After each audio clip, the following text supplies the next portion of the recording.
Находимся мы на Бердянской косе. Довольно тепло еще.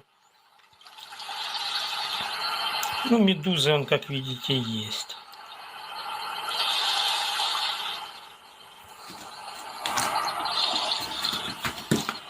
Медуз хватает, в августе месяце их всегда хватает. Тут уже никуда не денешься. Август месяц, то даже на косе их полно.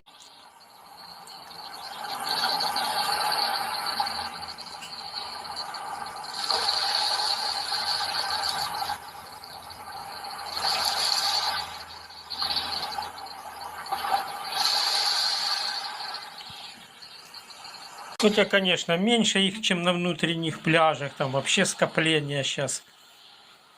Тут их все-таки поменьше разгоняет.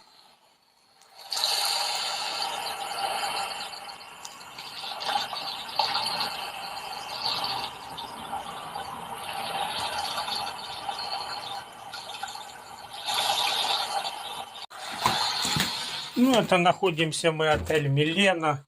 Такой красивый есть.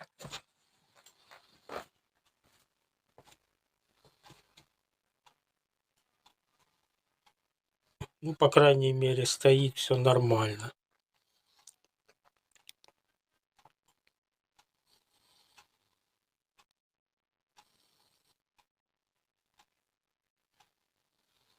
И на этом буду заканчивать пока все.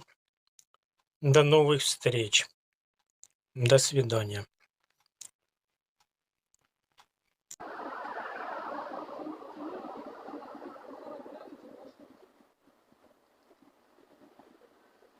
Берите 2 главы, мало ли еще так пригодится, если мероприятие будет.